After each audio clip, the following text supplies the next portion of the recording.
Hello viewers, welcome to సాధ్వి శాస్త్ర vlogs.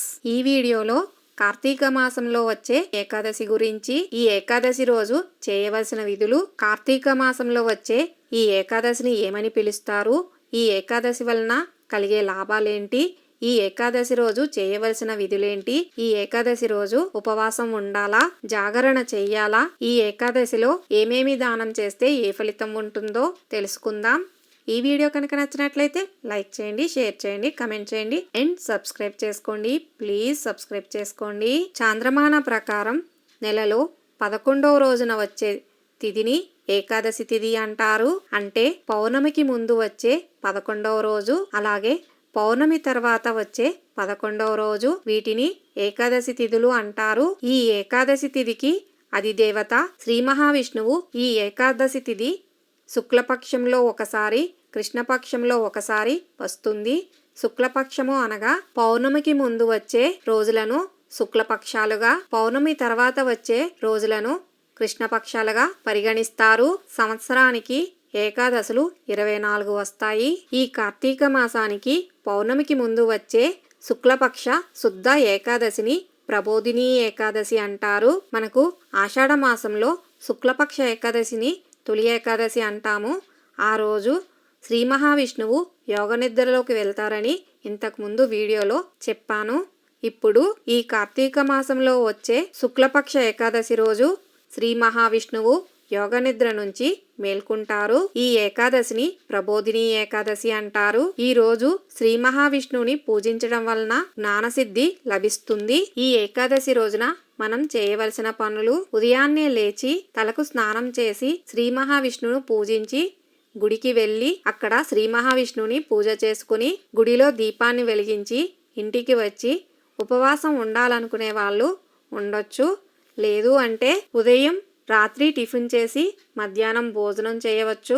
లేదు అంటే ఉదయం నుంచి రాత్రి వరకు పళ్ళు తింటూ ఉండొచ్చు. లేదంటే ఉదయం నుంచి సాయంత్రం వరకు ఉపవాసం ఉండి సాయంత్రం శ్రీ మహావిష్ణువును పూజించి స్వామికి పెట్టిన పళ్ళు స్వీకరించవచ్చు. లేదంటే ఈ రోజంతా ఉపవాసం ఉండి తులసి తీర్థాన్ని తాగి జాగరణ చేసి మరుసటి రోజైన ద్వాదశి తిథి రోజు ద్వాదశి గడియలు ముగియకముందే పూజ చేసుకుని బ్రాహ్మణులకు స్వయం పాకం ఇచ్చి, స్వయం పాకం అంటే వారి భోజనానికి సరిపడా వస్తువులను ఇచ్చి ఇంటికి వచ్చి మనం వండుకున్న వంటను శ్రీ మహావిష్ణువుకి నివేదించి దాన్ని భుజించాలి. ఇవి ఏవీ చేయడానికి ఓపిక లేని వారు రోజంతా శ్రీ మహావిష్ణువుని ధ్యానించినా సరిపోతుంది.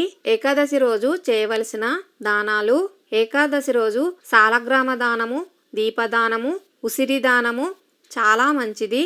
ఇవన్నీ మనం శ్రీ మహావిష్ణువు ఆలయంలో చేస్తే చాలా మంచిది. అలాగే ఈరోజు సాయం సంధ్యా సమయంలో శ్రీ మహావిష్ణువు ఆలయానికి వెళ్ళి అక్కడ 108 దీపాలు కానీ, 1008 దీపాలు కానీ, 1,00,000 దీపాలు కానీ పెడితే వాళ్ళు ఖచ్చితంగా వైకుంఠానికి వెళ్తారు. ఈ ఏకాదశి రోజు స్నానం చేయకపోవటం కానీ, మద్యం సేవించటం కానీ, మాంసాహారం భుజించటం కానీ చేస్తే రౌరవ నరకానికి పోతారని కార్తీక మహాపురాణంలో ఉంది. ఈ ఏకాదశి రోజు ఆ శ్రీ మహావిష్ణువుని తలుచుకుంటూ ఒక కథ చెప్పుకుందాం. పూర్వం సత్యశీలుడనే బ్రాహ్మణుడు శ్రీ మహావిష్ణువు ఆలయంలో పూజారిగా పనిచేసేవాడు. శ్రీ మహావిష్ణువును శ్రద్ధగా అర్చిస్తూ ఉండేవాడు. కాలక్రమేణా ఆ దేవాలయానికి మంచి ఆదరణ దొరికింది.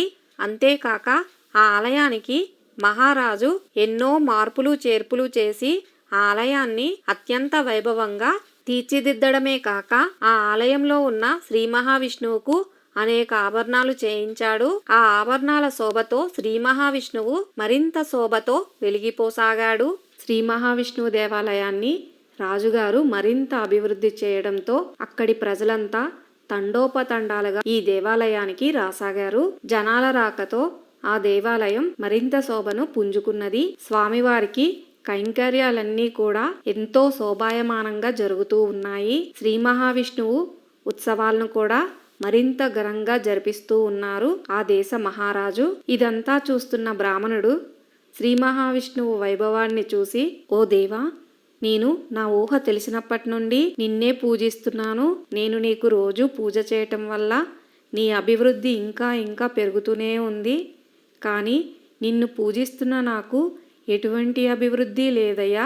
ఎక్కడ వేసిన గొంగలి అక్కడే అన్నట్టు నా బ్రతుకు ఉంది. నువ్వేమో మహారాజు గారు చేయించిన ఆభరణాలు ధరించి మహారాజు గారు అభివృద్ధి చేసిన దేవాలయంలో వచ్చే తండోపతండాలు జనాలతో విరసిల్లుతూ ఉన్నావు అని మనసులోనే అనుకునేవాడు. ఈ బ్రాహ్మణుడి మాటలు వింటున్న శ్రీ మహావిష్ణువు ఒకరోజు, ఓ బ్రాహ్మణోత్తమ, రోజు పదే పదే నన్ను గూర్చి నీవు మనసులోనే స్మరించుకుంటున్నావు. నీకేం వరం కావాలో కోరుకో అని శ్రీ మహావిష్ణువు ఆ బ్రాహ్మణుడితో చెప్పాడు.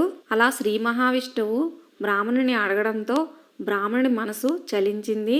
వెంటనే, ఓ శ్రీహరి, నువ్వు నాలాగా నేను నీలాగా ఒక్కరోజైనా ఉండి చూడు, నా కష్టం తెలుస్తుంది అని చెప్పాడు.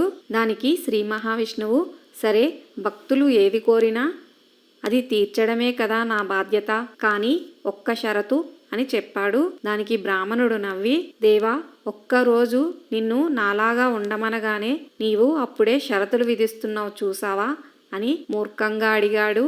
దానికి శ్రీ మహావిష్ణువు, అదేం పెద్ద పని కాదు బ్రాహ్మణోత్తమ, నీవు నాలా అవతారం ధరించినప్పుడు భక్తులు వచ్చి ఏది అడిగినా రోజంతా నోరు విప్పి మాట్లాడకూడదు అని శ్రీ మహావిష్ణువు ఆ బ్రాహ్మణుడితో చెప్పాడు. దానికి బ్రాహ్మణుడు సరే అని తల ఊపాడు. వెంటనే శ్రీహరి బ్రాహ్మణుడి వేషంలోనూ బ్రాహ్మణుడు శ్రీహరి రూపంలోనూ మారిపోయారు. బ్రాహ్మణుడు శ్రీహరి రూపంలో వచ్చేసరికి తన వంటి మీదున్న నగలను, తనకు నైవేద్యంగా పెట్టిన నైవేద్యాలను చూసి ఎంతో సంబరపడిపోయాడు. ఇక బ్రాహ్మణ వేషంలో ఉన్న శ్రీహరి అక్కడ పూజాధికాలను నిర్వర్తిస్తుండగా ఆ బ్రాహ్మణుని ఎవరో పిలిచారు. బ్రాహ్మణుడి వేషంలో ఉన్న శ్రీహరి వద్దకు భక్తులు ఒక్కొక్కరుగా వచ్చి తమ మొక్కులను గురించి చెప్పుకోసాగారు. దానికి శ్రీ మహావిష్ణువు రూపంలో ఉన్న బ్రాహ్మణుడు, ఆహా, నా జన్మ ఎంత ధన్యమైంది అని లోపల ఎంతో మురిసిపోసాగాడు. ఇంతలో ఒక వైశ్యుడు వచ్చాడు. అతడు, స్వామి, నేను కొత్త వ్యాపారం మొదలు పెడుతున్నాను, నా వ్యాపారం ఇంకా ఇంకా అభివృద్ధి చేయి అని మొక్కుకొని, ఇంకా ఇంకా అభివృద్ధి చేస్తే నేను నీకు బంగారు కానుకలు సమర్పిస్తాను అంటూ చెప్పి వెళ్ళిపోయాడు. అలా వెళుతున్నప్పుడు ఆ వైశ్యుని దగ్గర ఉన్న డబ్బు మూట కింద పడిపోయింది. ఆ తరువాత ఒక పేదవాడు వచ్చాడు. ఆ పేదవాడు వచ్చి, స్వామి, నా దగ్గర ఉన్నది ఈ ఒక్క కాసే, ఈ కాసును నీవే ఉంచుకో, ఇంతకు మించి నా దగ్గర ఏమీ లేదు అని చెప్పి ఆ ఆలయం నుంచి బయటికి వెళ్ళబోయాడు. ఇంతలో అతడికి ఒక డబ్బు మూట దొరికింది. ఆ డబ్బు మూటను తీసుకొని, స్వామి, నేను డబ్బు లేనివాణ్ణని నన్ను కరుణించి ఈ డబ్బు మూటను నాకు ఇచ్చావా అని ఆ పేదవాడు ఎంతో సంతోషించాడు. ఇది చూసిన బ్రాహ్మణుడు, ఒరే ఒరే, అది డబ్బు మూట కాదురా, నువ్వు దొంగవురా, ఆ వైశ్యుడి డబ్బు మూటరా అది అని లోపల ఎంతో అరవసాగాడు. కానీ ఇవేమీ పట్టించుకొని ఆ పేదవాడు ఆ డబ్బు మూటను తీసుకొని ఆ దేవాలయం నుంచి బయటికి వెళ్ళిపోయాడు. తరువాత ఒక నావికుడు వచ్చాడు. ఆ నావికుడు, స్వామి, నేను ప్రయాణం చేస్తున్న నావకు ఎటువంటి ప్రమాదం జరగకుండా గమ్యాన్ని చేరేలాగా దీవించు స్వామి అంటూ ప్రార్థించాడు. ఇంతలో డబ్బు పోగొట్టుకున్న వైశ్యుడు అక్కడికి వచ్చి, నేను వెళ్ళిన తర్వాత ఈ నావికుడే వచ్చాడు, నా డబ్బు మూటను ఇతడే దొంగిలించి ఉంటాడు, వెంటనే ఈ నావికుడిని బంధించండి అని రాజభటులతో చెప్పసాగాడు. దానికి ఆ నావికుడు రాజుభటులతో, ఇక్కడ నాకు ఏ డబ్బు మూట దొరకలేదు, నేను స్వామివారి దర్శనం చేసుకోవడానికి వచ్చాను అని ఎంతో నచ్చజెప్ప చూశాడు ఆ వైశ్యుడికి, ఆ రాజభటులకు. కానీ ఇదేం పట్టించుకొని వైశ్యుడు, లేదు లేదు, ముందు ఇతన్ని బంధించండి అని ఆ రాజభటులతో హెచ్చరించి చెప్పాడు. అంతా చూస్తున్న శ్రీ మహావిష్ణువు రూపంలో ఉన్న ఆ బ్రాహ్మణుడు, ఒరే మూర్ఖుడా, ఆ డబ్బు మూటను దొంగిలించింది నీ తర్వాత వెళ్ళిన ఆ పేదవాడురా అని ఒక్కసారి అరిచాడు. దానికి ఆ వైశ్యుడు, అక్కడున్న భటులు, ఆ నావికుడు భయపడ్డారు. ఇదేమిటి, స్వామియే స్వయంగా చెప్తున్నారు అంటే ఆ పేదవాడే తన డబ్బు మూటను దొంగిలించి ఉంటాడని ఆ వైశ్యుడు వెంటనే ఆ పేదవాడిని రప్పించాడు. ఆ పేదవాడు వైశ్యుడి దగ్గరికి వచ్చి, ఈ డబ్బు మూటను స్వామి స్వయంగా నాకు ఇచ్చారు, ఇక్కడ పడి ఉంటే నేను తీసుకున్నాను అని చెప్పసాగాడు. దానికి ఆ వైశ్యుడు దొంగతనం చేసి తిరిగి సాక్షాత్తు ఆ శ్రీ మహావిష్ణువు మీదే నువ్వు నింద వేస్తున్నావా అని ఆ పేదవాణ్ణి కొట్టబోయాడు. నువ్వు నా డబ్బు మూటను దొంగిలించావని స్వయంగా ఆ శ్రీ మహావిష్ణువే నాతో చెప్పారు అని ఆ పేదవాడితో ఆ వైశ్యుడు చెప్పగా, పేదవాడు ఆ డబ్బు మూటను తీసుకొని వైశ్యుడికిచ్చాడు. వైశ్యుడు వెంటనే వీడు దొంగ, వీడిని బంధించండి అని ఆ పేదవాణ్ణి బంధించమని రాజభటులతో చెప్పగా, రాజభటులు ఆ పేదవాణ్ణి బంధించి కారాగారానికి తీసుకుపోయారు. తరువాత ఆ నావికుడు కూడా అక్కడి నుంచి వెళ్ళిపోయాడు. ఇంతలో బ్రాహ్మణుడి వేషంలో ఉన్న శ్రీహరి తిరిగి వచ్చాడు. శ్రీ మహావిష్ణు రూపంలో ఉన్న బ్రాహ్మణుడు, స్వామి నేను నీ రూపంలో ఉండి ఎంత మంచి పని చేశానో చూసావా అని అడిగాడు. దానికి బ్రాహ్మణ రూపంలో ఉన్న శ్రీహరి, ఏం చేశావయ్యా అని అడిగాడు. దానికి సమాధానంగా, ఒక వైశ్యుడు వచ్చి నన్ను మొక్కుకొని డబ్బు మూటను కింద పడేసుకున్నాడు. ఆ వైశ్యుని వెంటే వచ్చిన ఒక పేదవాడికి ఆ డబ్బు మూట దొరికింది. ఆ డబ్బు మూటను తీసుకొని ఆ పేదవాడు బయటికి వెళ్ళిపోయాడు. ఆ పేదవాడి తర్వాత గుడి లోపలికి వచ్చిన నావికుడి మీద ఆ దొంగతనం పడబోయింది. నేను వెంటనే మాట్లాడి ఆ పేదవాడే నీ డబ్బు మూటను దొంగిలించాడు అని చెప్పి ఆ వైశ్యుడికి చెప్పాను. దీనివలన నావికుడు కారాగారం పాలు కాకుండా చూశాను. వైశ్యుడి డబ్బు వైశ్యుడికే చెందేటట్లు చేశాను అని ఎంతో గర్వంగా చెప్పసాగాడు.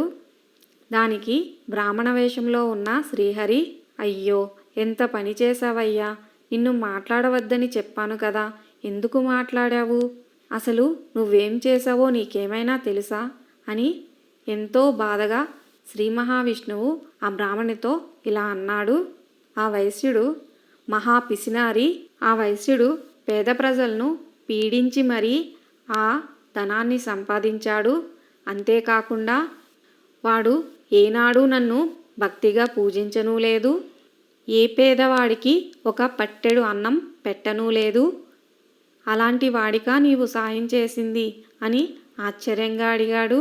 ఆ పేదవాడు తన దగ్గర ఎంత ఉంటే అంత తనకన్నా లేని వాళ్ళకి పెట్టేవాడు. ఎవరైనా ఆకలి అంటే తను భోజనం మాని ఇతరులకు పెట్టేవాడు. అంతేకాదు అతను నా పరమభక్తుడు, అందుకే నేను వాడిని కటాక్షించి ఆ డబ్బు మూటను దొరికేలా చేశాను అని ఎంతో బాధపడ్డాడు. దానికి శ్రీహరి రూపంలో ఉన్న బ్రాహ్మణుడు, పోనీలే స్వామి, కనీసం నావికుడినైనా నేను కాపాడగలిగాను కదా, దానికైనా నీవు సంతోషించాల్సిందే అని చెప్పాడు. దానికి బ్రాహ్మణ రూపంలో ఉన్న శ్రీ మహావిష్ణువు, ఏం కాపాడటమయ్యా, ఇంకొద్దిసేపట్లో అతను మరణించబోతున్నాడు అని చెప్పాడు. దానికి శ్రీహరి రూపంలో ఉన్న బ్రాహ్మణుడు ఆశ్చర్యపడి, అదేంటి స్వామి, అతను మరణించబోతున్నాడా, నాకు ఈ విషయం తెలీదు అని ఎంతో బాధపడ్డాడు. అందుకేనయ్యా నిన్ను నోరు విప్పొద్దని చెప్పాను. ఆ నావికుడు వెళ్ళబోయే పడవ తుఫానులో చిక్కుకుపోయి ప్రమాదానికి గురై ఆ పడవ మునిగిపోబోతుంది.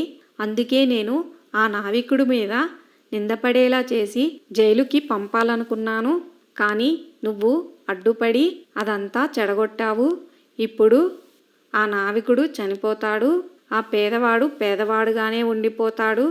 ఆ వైశ్యుడు ఇంకా ప్రజలను పీడించి డబ్బు సంపాదించి మరింత దుర్మార్గుడిగా తయారవుతాడు అని బ్రాహ్మణ రూపంలో ఉన్న శ్రీ మహావిష్ణువు ఎంతో బాధపడ్డాడు.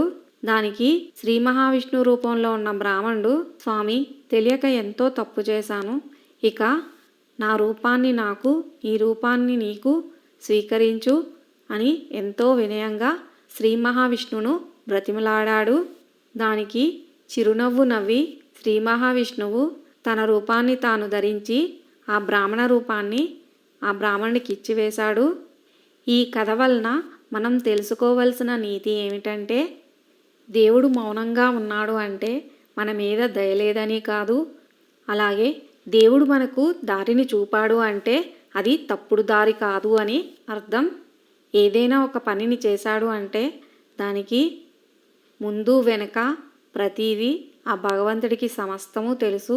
కానీ మనకి అంత ఆలోచనా శక్తి ఉండదు కాబట్టి దేవుణ్ణి నిందించడం సరి అయిన పద్ధతి అయితే కాదు. ఇదేనండి ఏకాదశి రోజు మనం నిర్వర్తించాల్సిన విధి విధానాలు.